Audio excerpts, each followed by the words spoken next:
Hey everybody, David here, and today I'm going to do a review for Power Rangers Ninja Steel or Super Ninja Steel Dimensions in Danger. Now, I'm going to admit this, I've probably seen 2 episodes of Ninja Steel. Um, Usually I try to make it an obligation to watch at least the first episode of the new series, just so I can kind of be somewhat familiar with the new cast. I did the same thing with Dino Charge, but I didn't watch the full seasons. I kind of gave up on it. I would say religiously, I stopped watching Power Rangers with Power Rangers RPM, which was back in 2009. That was the final season I watched and was proud of watching.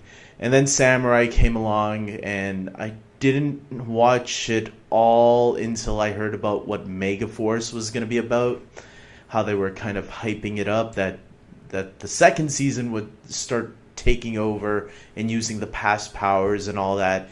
And I'm like, okay, let's watch all of Samurai. So I caught up with Samurai, caught up with Megaforce the first season. And then it was kind of annoying that Super Megaforce was always like 2 or 3 weeks behind from the US, and I just watched clips on YouTube, and I realized that those were the best parts, the parts where they transformed into the Rangers. And by that point I realized, well, that's the only stuff I really cared about, because clearly they're not doing a lot of fun. The only episodes that I really wanted to see was the finale, and which was a disappointment, and the Jungle Fury episode, the one where Jason Smith returned as Casey. He didn't return as the Red Jungle Fury Ranger, but he did return as Casey. So that was cool because I like Jungle Fury. But that was probably the best episode of Super Mega Force. And the finale, yeah, was a letdown because they had all those Rangers back. That was supposed to be their anniversary team up, even though it happened on the 21st season. And it was a big letdown because they all showed up and did jack shit. So now we got the 25th anniversary, which is this episode, Dimensions in Danger. And I'm going to say it was a big improvement from the last episode. Now, that's not saying that this is the best episode of all time. I thought it was a good episode. I'm not going to say I loved it. I think for myself, I've enjoyed a lot better team-ups than this one. But this was an improvement over the last couple of years that I've seen. Especially Legendary Battle. That was a crap fest. And I don't want to talk about that one too much. Let's start off, we got Tommy right in the beginning, and the team-up focuses on Tommy a lot.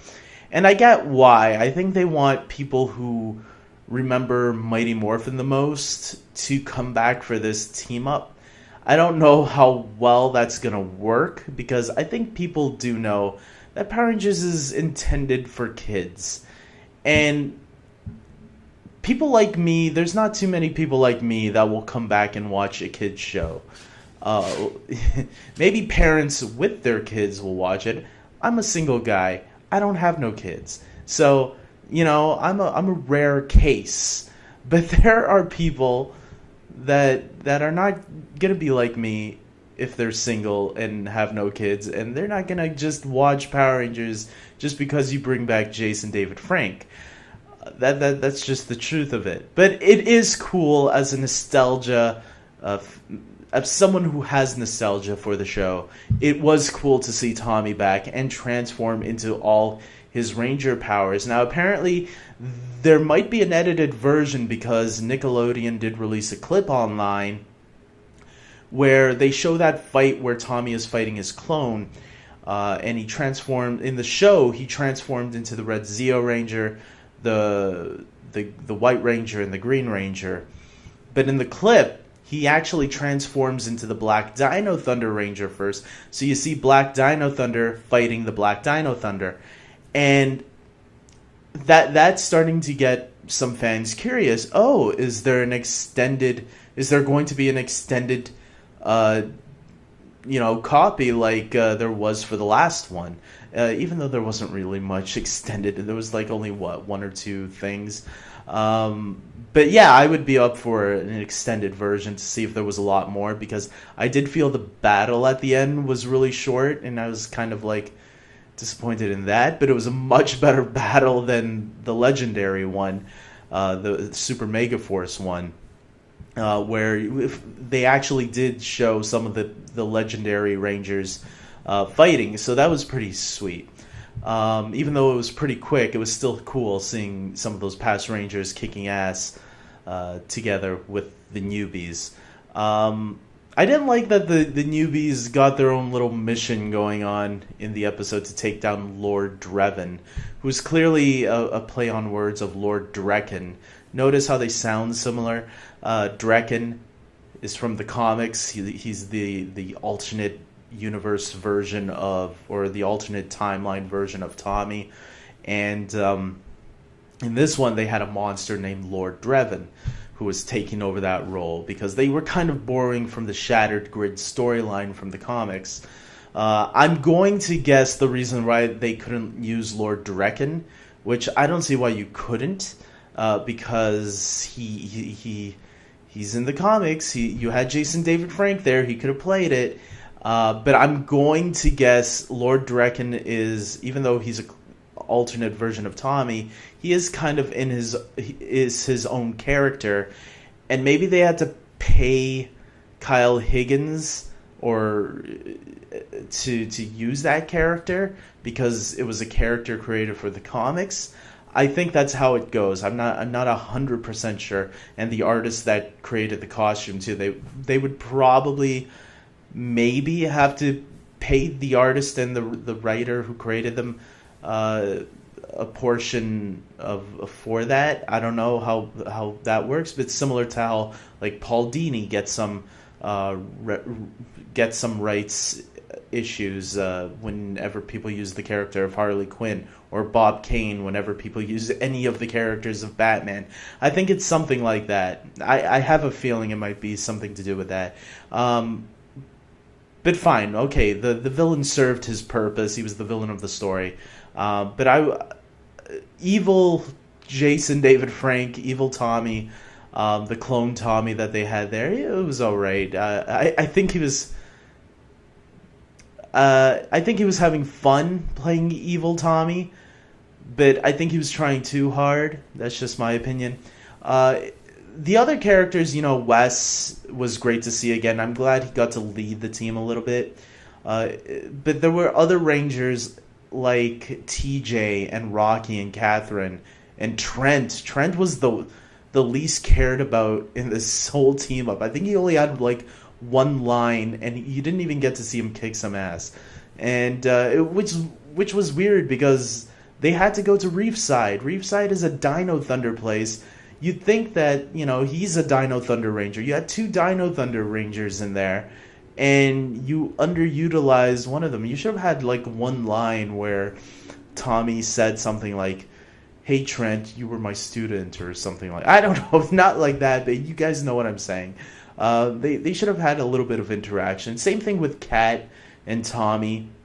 I know they had the reference in the beginning that Tommy now has a kid, JJ, which whenever I think of the name JJ, I think of Batman Beyond Return of the Joker, when Joker and Harley turned Tim Drake into the little psycho clown. Because that's what Joker called little JJ. So now I think Tommy and Kat have like a Joker son lying around somewhere. They didn't really make it clear, though, that it was Tommy and Kat that were married. But clearly there's a comic book that's going to be coming out that will say, no, they're married. I wish they would have made that more straightforward, but like I said, I think it was because 20 minutes, what are you going to do?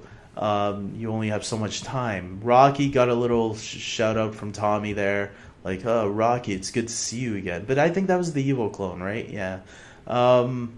Look, it was a fun team up. That's all I'm gonna say. If you are a huge Power Rangers fan, I think anybody's going to enjoy this team up. I don't think it was epic like they tried to make it sound like at the end. This is epic. Oh, the Falcon Zord was cool seeing again. I'll admit that. That was really cool. Other than that, though, yeah, it was a solid episode. It was fine. It was good for Power Rangers, and it's no Forever Red. I still think Forever Red is the best anniversary team up to date. I think it's one of the best team ups overall to date. This is not one of the best team ups overall, but it's not the worst. I'm gonna say it's much better than the last two anniversary team ups. Better than Once a Ranger, I'll say that. Once a Ranger had potential, it just dropped the ball. So, with that being said, I hope if anybody here is a Power Ranger fan, comment below and tell me your thoughts on the episode. I thought it was awesome. Maybe you didn't. Everybody has a different opinion. Don't feel embarrassed to say how you feel. We all have opinions and we're all allowed to express it. Just be cool with each other, you know? If people didn't like it, people didn't like it. And if you loved it, you loved it. That's awesome. With that being said, I hope you guys like this video. Please subscribe to my channel, especially if you are a huge Power Ranger fan. I don't do a lot of Power Ranger videos all the time, but once in a while, if there's something to talk about, especially when it's a movie news, I'll talk about it. And who knows, maybe in 5 years, I'll do another anniversary special review. So we'll see.